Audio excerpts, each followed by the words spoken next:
Welcome back. Paul Catalina alongside Royden Ogletree. And Royden, I asked you the question before the break. Will Ryan Day ever be loved in Columbus? Urban Meyer is still loved in Columbus. He won a national title in spite of his Urban Meyer-ness. You know, the fact that he is Urban Meyer, they do love him there. He is not loved anymore in Gainesville. He's liked in Gainesville. He's appreciated, but I do think that given the fact that it's been almost 20 years since they won a national title and they've been through like 4 coaches since then, and it's been this kind of roller coaster, I think they blame his departure on. I bet he still drinks for free in Gainesville. I'm sure he does, but I'm sure that it's like one of the things like, thanks, coach. You know. Why'd you leave? Yeah. Hey, there's going to be some co-eds here later. Make sure nobody's filming you with a camera. There you go, hot shot. Yeah. Everybody's got a cell phone camera now, jackass. Here. Coach, does your wife know you're here? You know what's sad about that? She did know he was there. Yeah. She was tweeting about it. Like, I'm home giving the grandkids a bath, and Urban's out living it up. Meanwhile, somebody's like, yeah, he is. That's right. Sure Snap. thing. Looks like you're having a good time. Shahan Jayaraja, who y'all have had on this show, and who will be on our Inside the Big 12 show coming up on YouTube and ESPN. Quick plug for that. I only say that because I just had to produce an hour-long show, so it took forever. Shahan posited that Ryan Day has to straight up just win a national championship this year. And you know what? Even then, I don't know that, like, that'll save his job for sure. If you win a national championship, it cures all ills. You're not nobody with a brain, with a pulse or any amount of brain cells is going to be like, well, you didn't beat Michigan. What I do think, well, that's the problem though. That's the problem. He's not going to be dealing with. They're like, oh, like there's going to be a lot of people like, well, we won this stupid national championship, so now he's here, but he can't beat Michigan. So I don't even know how to feel. Like that's going to be. I would take a loss to TCU by 1,000 every year if I substituted it with a national championship. I don't think they realize how much they'll forget about it. Yeah, like they'll just forget about it, and you know, I think about. Oh, I'm sorry, I lost to the team. Count the rings. Like it's not like you know. No, I think they'd forget about it. I just think that right now they don't know that they'd forget about it. Like they've put 100 years. I mean, look, that rivalry justifiably calls itself the game. Like they say the game, it's not just a game, it's the game. And then all the other fan bases who have, like A&M and Texas is a huge 100-year rivalry that took a decade pause, a little more than a decade. But, like its nickname is literally the game. Like, so because it's the game, they'll never think of it as a game, no matter how things change, because it's the game. It's in the name. So it's just, I think that's the thing. I think if Ohio State loses in the playoff, I think the best thing for Ryan Day to do would be just to go take another job. Yeah, I agree with that point. Like, look, he could Gus Malzahn the situation and just go, hey, I've always wanted to coach in the NFL, which I actually think he might be a pretty okay NFL coach. Yeah. Because if you wind up being the coach of the Jets next year, right? And you don't beat the Patriots 4 years in a row, but you go to the playoffs, like the way people in New York would be like building you a statue. Yeah, exactly. Like you keep going to the playoffs, you compete, you win the division, like all those things are going to be like, keep winning the division, but damn, we can't beat those Patriots. Just love to beat them, but people won't like drill down. It's annoying. It's not the end of the world. Yeah, exactly. It's the end of the world for those folks. But it's going to take people a long time to get adjusted to that. Yeah, because of how college football differs from the NFL. But now, I mean, But we talked about this in the last segment about like how the parity and all that, but there is no parity against Ryan Day in Michigan. No, 1-4. So yeah, there is no parity. They're in his head. Yeah, they're totally in his head. So it's like this is why I do love college football, because rivalries still do matter to folks. And like, I think more and more we've gotten away from like taking that away from people. And we've talked about this a lot as well too, but we've gotten more and more about taking that away from people and the regionality of the sport and so on and so forth. But that's why it's still awesome, is that you're just going to have like even team, if a team isn't even good, like, okay, Arizona, we're going to talk about the flag planting in a little bit, but like Arizona and Arizona State, that game for Arizona, even though they are kind of a dumpster fire this year, meant something to them, so much so that they got in a fight after the game. Yeah. Like, it still matters to these people, and it still matters to these players, regardless of where they come from and what they all kind of buy into this. I just think, like, yeah, I think if you can't start taking that away, but to the point of if you win a national championship, would the Michigan game still matter?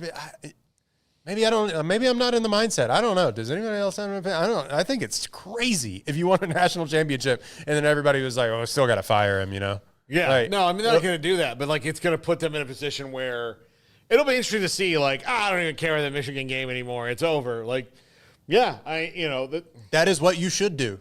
Yeah. By the way, yeah. Fan therapy session right now, real quick. But I got to look directly into the camera. Sam Kim disagrees with me that if you can't be a leader of 20-year-olds, then why the heck would Ryan Day be a leader of men? Stop it. No, I like, those are two distinctly different.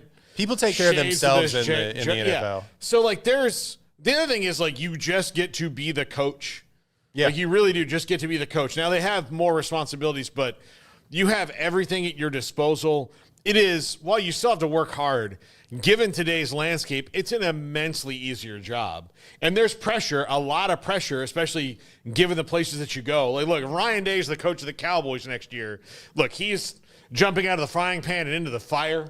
You know, I mean, is Ryan Day the highest paid public employee in Ohio? Yeah. Like, that's a whole different thing. Yeah. But if Ryan Day becomes, and they're not going to do this because they've already gone down that road, but no, I was going to say the Jaguars, but say he's the coach of the, like I said, the Jets, the Bengals, the Titans, like whatever. Yeah. Like, if he's the coach of that team, it's going to be different. You know, it's going and look, I actually think his attitude, the way he's bristles at things, means he's a little too, like, you can be an NFL coach, and be a little bit bristly, and like, that's fine.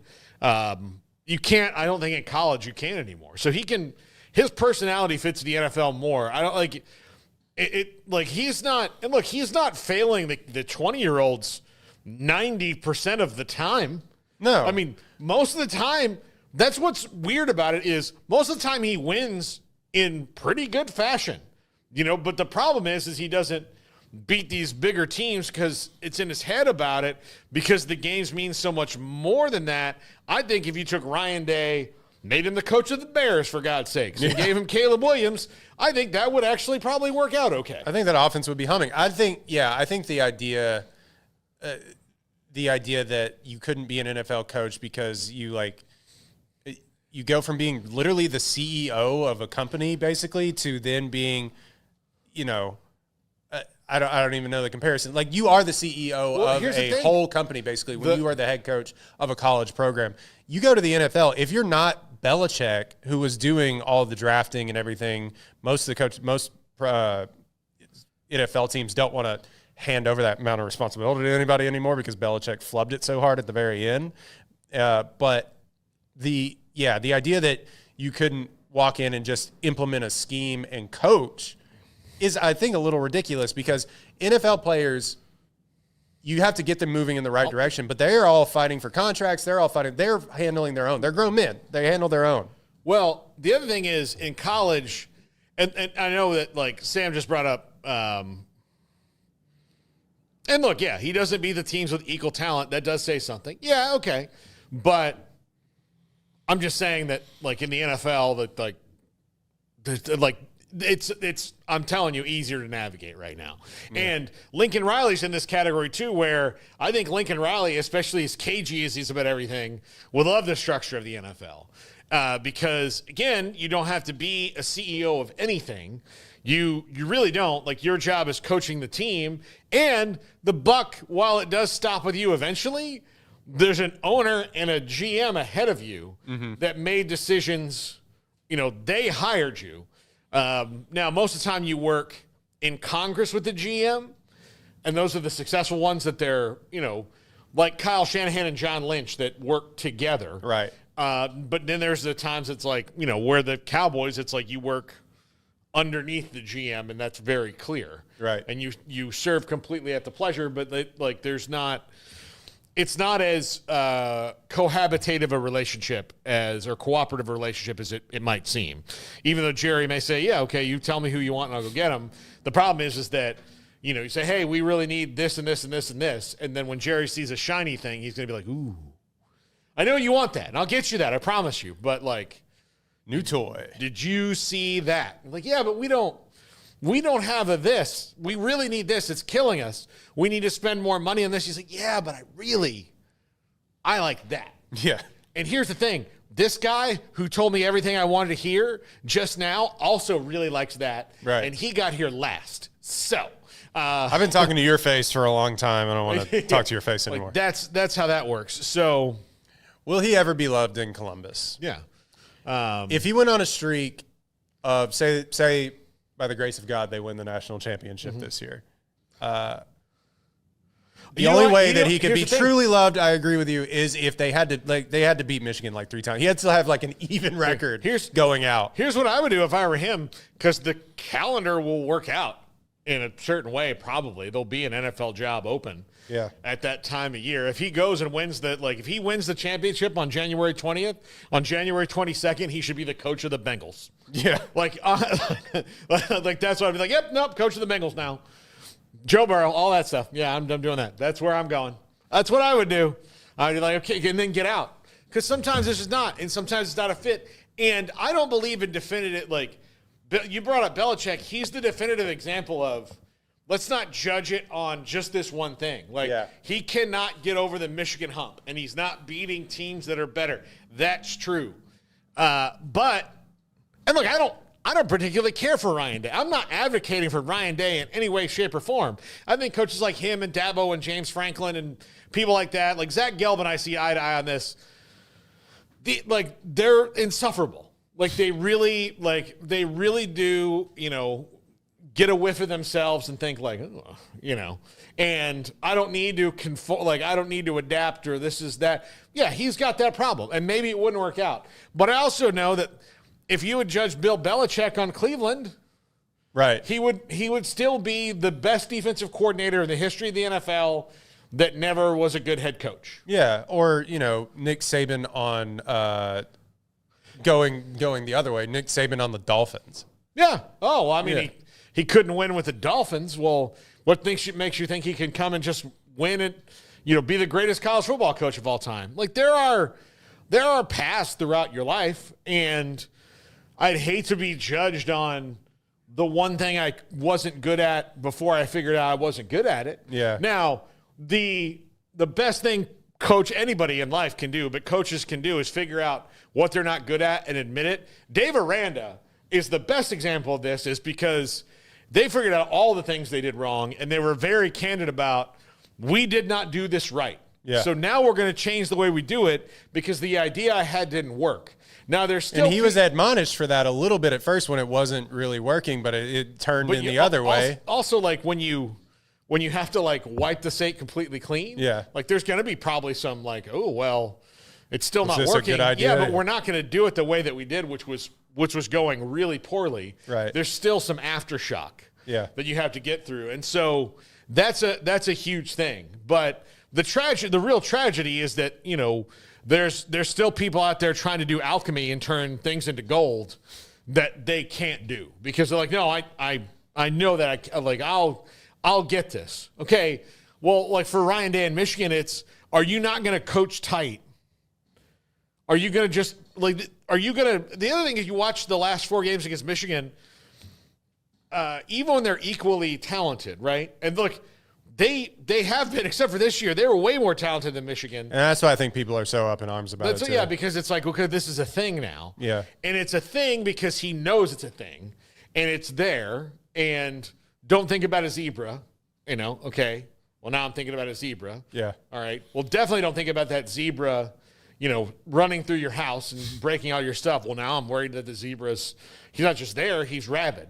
So you. And everybody's naked. Oh, no. Yeah. It just keeps going and going and going.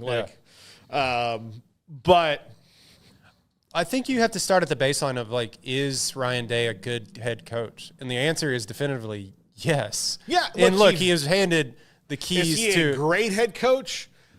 TBD. Yeah, you have to start at, I think obviously everybody always says that good is the enemy of great, yada, yada, yada. But I think there are, 120 other programs in the nation that would probably want Ryan Day as their head coach. And I just think that he needs to get over some of these milestones and some of these humps for people in Columbus to have the success that they're known to have or want to have. But the problem is that the next guy is still roulette, Russian roulette. Really, it's you don't really know what you're going to get unless you go and get if you go and get Dan Lanning from Oregon, that doesn't make any sense. You know what I mean? Well, I don't know. Obviously, they want wins against Michigan, and they want national championships. Yeah. But the idea that all of a sudden that people are Ryan Day's a horrible head coach is just ridiculous. And I think we need to take. I think people need to take a breath and take a step back. And if you're Ryan Day, you also need to look in the mirror and be like, why can't we do this? But that's a whole other conversation. Yeah. Yeah. I look at it. I'm not stumping for him. I'm not stumping for James Franklin. I just do think that there's probably a different job for Ryan Day that he will be more successful at because That's he's fair. clearly good at this one. He's just not great at it. And at Ohio State, they fire good coaches to try to get to the great ones. Yep. John Cooper wasn't a bad coach, right? But he's looked upon negatively because he wasn't great. And that's what they aspire to. Now, some programs have never experienced great, so they're thrilled with good. Yeah. They're thrilled with good. Once you kind of experience it, though, then you know that, okay, well, we're going to be striving for great. The tragedy is that do you get rid of a great coach before he's great? And I do think that there's a lot of human frailty around some people are born great, some people have greatness thrust upon them. A lot of people don't get that second part. Right. Where they're you're born great or not. And you're okay, well, what are you great at? Madden. Born that way. I'm really good tweeter to 10 people. That's the thing. Sometimes you have to being great takes work. Michael Jordan wasn't born a great basketball player. He was born with great work ethic, right? He had that. Athletic ability, yeah. Athletic ability. He was born with that, but work ethic had to be instilled in him and all that, So, and even I think the more true part of that cliche is some have greatness thrust upon them because eventually you put yourself in a position to have greatness thrust upon you. Yeah, to run headlong into it.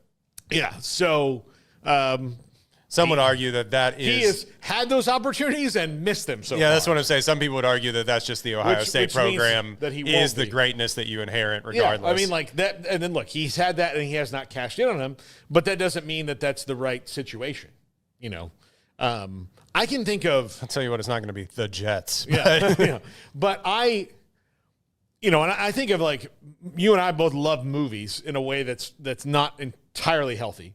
Not really. Yeah, but there are actors who I used to flat out go, "What is this guy?" Yeah. Why is this guy in all these things that I want to... We'll take Texas's favorite son, McConaughey, for an example. Okay, yeah. McConaughey would do things oh, hey, that's good. And then he'd do 5 other things that I'm yeah. Yeah. Okay, let's do A Time to Kill again. Yeah. Let's not do Ghost of Girlfriend's Past. I was going to say, yeah. He did 18 rom-coms, and he had admitted as such. He listened to him, and then he's just then I got mud. And but the thing is, he knew that it was like he knew the path he had to take. Yeah. And he knew the crap he'd have to eat. And he also had the good, I think, like, okay, I'm going to have to eat all crap, but they're just going to give me $4 million to do this thing, or $8 million to, to fall in love with Kate Hudson again. Like, bummer. Like, oh, darn. I get to go vacation in Bali and make a movie. Yeah. Like, all right. Like he has the Burt Reynolds, motto of like, make it like, again, I'm not in a factory. Yeah. making movies. Like I'm not, it's like putting a screw on top of a thing and putting a screw on top of a thing and moving it on, and the guy puts the paint on it. Like that's not. So I think that sometimes, you have to go like, this could be his, and there are some times where actors are about to be really good. They get the wrong part for them, and it's a big thing, like Ryan Day, and then like it's almost good, but people don't. They're mad about the thing. It loses at the box office. It loses because it wasn't as good as they wanted it to be. Yeah. And then like you're like, oh, does that guy suck at acting? Like, no, he doesn't suck at acting. He just picked the wrong thing. It was it didn't work out the right way. And then all of a sudden you watch him doing something else, and you're like, oh crap. Maybe I didn't see the vision here. Yeah, maybe I didn't see it. I'll give you Taylor Kitsch as an example. Great actor. Great. But he did a lot of stuff where you're like, is he just getting this because he's handsome? Is this a he's tall and handsome kind of a thing? Michigan is Ryan Day's John Carter. Yeah, exactly. It is. If you get that reference in the chat, I'll be your friend. Yeah. So that's just where I think it is. I don't think he's ever I think if he wins the national championship this year, that's where people will start to maybe realize like, oh, well, he won it. Like things are different now. We don't have to put all our eggs in this Michigan basket. Yeah. But because this particular year wasn't a good year to do it because Oregon's there undefeated and they beat you. You can't have a second loss because Penn State and Indiana didn't have a schedule that would deal them a second loss other than you. So while you should theoretically be in over both those teams because you beat them, well, you lost 2 conference games and they lost 1. So just by the first tiebreaker, you're already gone. Right. And, there's already a team in there with 0 losses. They're 12-0. You're 10-2. The other 2 are 11-1. Yeah, you're their 1, but, so that sucks. So now you're sitting there going, well, we know we're going to make the playoff, but they'll probably get to host. You would think they'll probably get to host. But what if they wind up playing a team that's a terrible matchup for them? Or maybe they don't get to host. Maybe they have to go to Notre Dame. Whose music is that? Michigan. Yeah. Maybe they have to go to Notre Dame, who's pissed off about not counting all 4 downs. Or what was it they didn't do?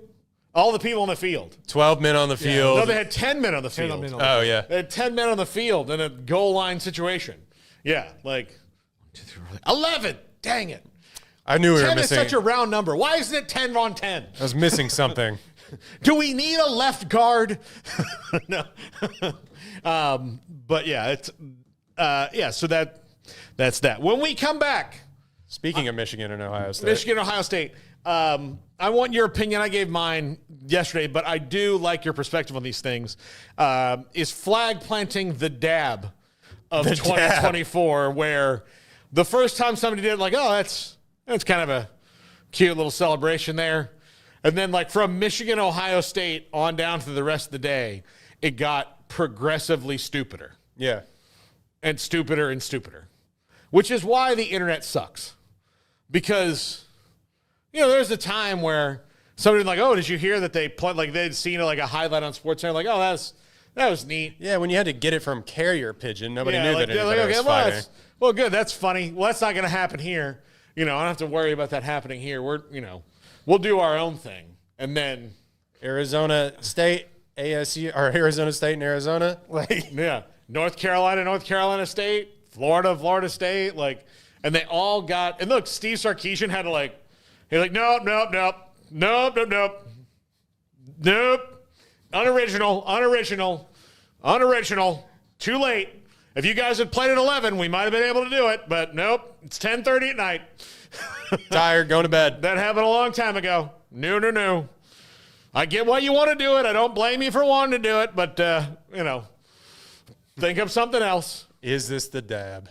Run around the stadium. I don't know. Is it the dab? We'll come back and talk about that. This is 365 Sports.